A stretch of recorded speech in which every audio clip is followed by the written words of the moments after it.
Can you set the stage for me tonight? What do you got for me on tonight's football Well, you game? got your typical AFC North battle here in Cincinnati, the Ravens and the Bengals.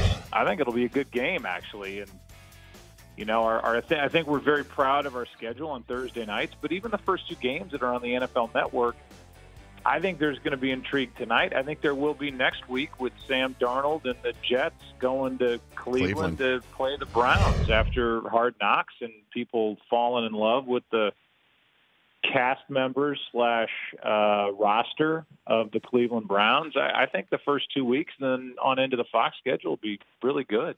Yeah, you got that. And then Minnesota and the Rams out here in Los Angeles for the first one that's on Fox for week 4. I mean, Indianapolis at New England, week 5. The Philly Giants game, the first of 2 meetings between them.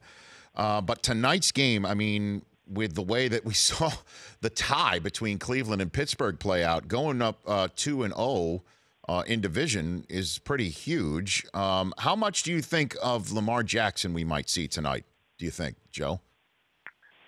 Well, I can only tell you that when we talk to John Harbaugh, he is a little protective of that specific piece of information and still considers him a quarterback and a quarterback only, despite the fact that he lines up on the outside and goes in motion and takes tosses and does all that stuff. Right. So the quarterback who lines up on the outside, I don't know. I think we'll see. He was, in essence, in when the game was still in the balance against Buffalo 5 times early, and maybe they might build on that. I don't think it's going to be a lot more than that. I think they want to get Flacco going. You know, he's coming off a couple of bad years. Last year was down. He had the bad back. He looked great in week 1, and so all that's well and good with Lamar, but I think you have to make sure that Flacco is on a roll, or if he's not on a roll, can get on a roll.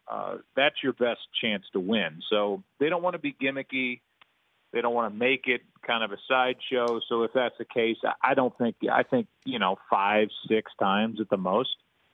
And then for the Cincinnati offense, just in week 1, seeing what it looked like in Indianapolis, it looked to me more often than not that the Dalton to Green connection that everybody thought is the main engine of this offense, it's now Joe Mixon. Joe, what were you able to pick up over the last 24 hours on that subject?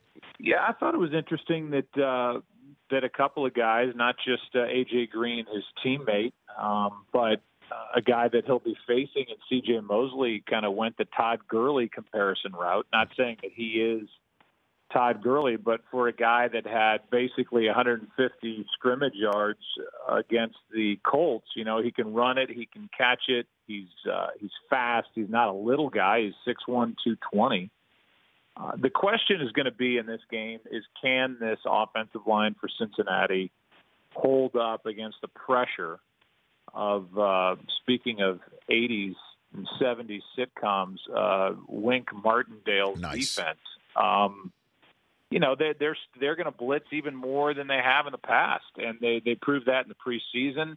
They proved that week 1. They had 6 sacks, and this offensive line on the right side with Redmond and Bobby Hart, the former Giant, they are going to have their hands full, and I would imagine the tight end will be over there helping out more times than not, trying to just slow down that pass rush. The Rich Eisen Show, weekdays at noon Eastern on Audience.